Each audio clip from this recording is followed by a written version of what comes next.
स्वागत है बच्चों। आज एक बार पुनः हम लोग आपकी पाठ्य पुस्तक में संकलित भक्ति के पद नामक पाठ का अध्ययन करते हैं, जिसमें हम विभिन्न भक्त कवियों के पदों का अध्ययन करेंगे। सर्वप्रथम हम लोग पहला पद देखते हैं, जो कि कृष्ण उपासिका मीराबाई द्वारा रचित है। मीराबाई कृष्ण की अनन्य भक्त हैं।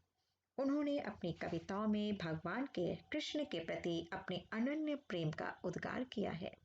वे उच्च कोटि की भक्ति साधना से केवल अपना ही कल्याण नहीं किया, अपितु समाज, साहित्य और देश का भी कल्याण किया है।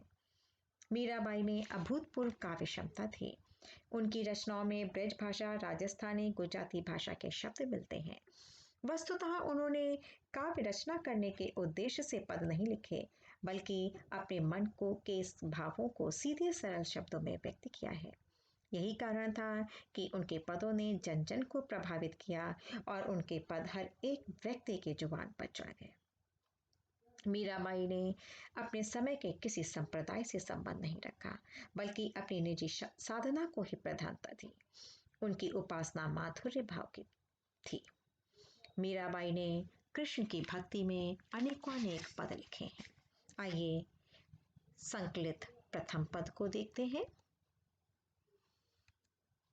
मीरा मगन भई हरि के गुण गाए, साप पिटारा राणा भेजा, मीरा हाथ दियो जाए, नहाए धोए जब देखन लागी, सालिग राम गई पाए। जहर का प्याला राणा भेजा, अमृत दीन बनाए, नहाए धोए जब पीवण लागी, हो गई अमर अंचाए। सूली सेज राणा ने भेजी, दिज्यो मीरा सुलाए, सांझ भई मीरा सोवण लागी, मानो फूल बिछाए। भजन भाव में मस्त डोलती, गिरधर पर बलि जाए। मीराबाई बचपन से ही श्री कृष्ण को अपने पति के रूप में पूजती थी। विवाह के बाद भी उनका कृष्ण की उपासना, कृष्ण की भक्ति नहीं छूटती है। वे विवाह के बाद भी कृष्ण की भक्ति भाव भजन करती रहती हैं। दुर्भाग्य से मीराबाई के पति की मृत्यु हो जाती है। मृत्यु के बाद वे और भी श्री कृष्ण की पूजा आराधना में लीन हो जाती हैं। इनकी भक्ति की चर्चा सुनकर दूर दूर से साधु संत इनके दर्शन के लिए आते हैं। भजन गाते हुए कभी कभी ये भक्ति में भाव विह्वल होकर नाचने लगते। संतों की मंडली भी इनके साथ भक्ति भाव में डूबकर नाचने लगते। लेकिन मीराबाई के ससुराल वालों को ये बात पसंद नहीं थी। उन्हें लगता था कि वे इस तरह करके राज परिवार की मर्यादा, राज परिवार के आदर्शों का उल्लंघन कर रहे हैं। अतः उनके ससुराल वाले उनको तरह तरह के कष्ट देने लगे। लेकिन परिवार द्वारा जितना भी विरोध किया गया, मीराबाई का श्री कृष्ण के प्रति लगाव उतना ही बढ़ता गया। मीरा मगन भई हरि के गुण गाए, साप पिटारा राणा भेजा, मीरा हाथ दियो जाए, नहाए धोए जब देखन लागी, सालिग राम गई पाए। राणा उनको मारने के कई उपाय करते हैं। वे उन्हें एक पिटारी में सांप को रखकर भेजते हैं। लेकिन जब मीराबाई नहाने और धोने के पश्चात उस पिटारी को खोजती है, तो श्री कृष्ण की कृपा से वह सांप की पिटारी में रखा हुआ सांप सालिग्राम में परिवर्तित हो जाता है। सालिग्राम श्री कृष्ण, श्री हरि का ही प्रतिरूप होता है। और इस प्रकार से श्री कृष्ण अपनी साधिका, अपनी उपासिका, अपनी आराधिका मीराबाई की रक्षा करते हैं। मीराबाई इस प्रकार से देखकर और भी कृष्ण की भक्ति में लीन हो जाती हैं। उनका श्री कृष्ण के प्रति लगाव और भी बढ़ जाता है। राणा यहाँ ही नहीं रुकते, बल्कि दूसरी बार जहर का प्याला राणा भेजा, अमृत दीन बनाए, नहाए धोए जब लेखन पीवण लागे, हो अमर अंचाए। दूसरी बार राणा उन्हें विष भरा प्याला भेजते हैं।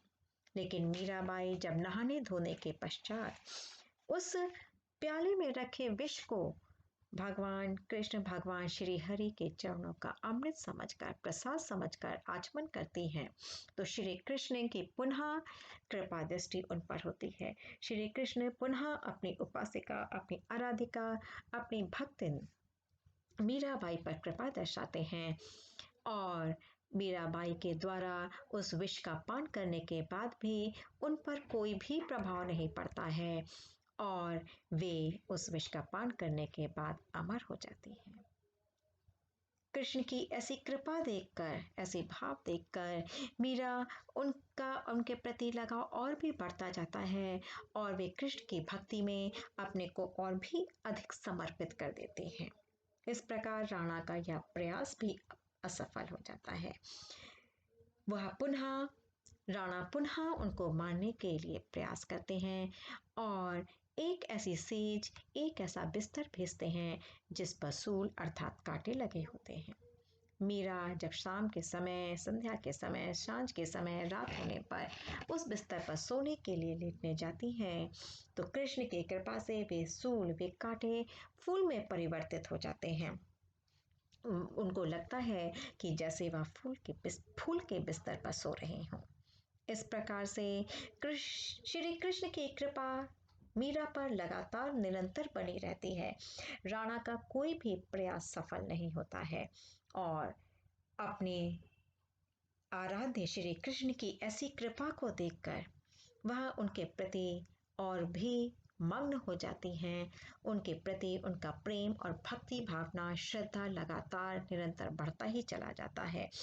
भाव भजन में मस्त डोलती गिरिधर पे बलि जाए, वे भाव और भजन में मस्त होकर श्री कृष्ण के प्रति और भी भक्ति भावना में डूब जाती हैं।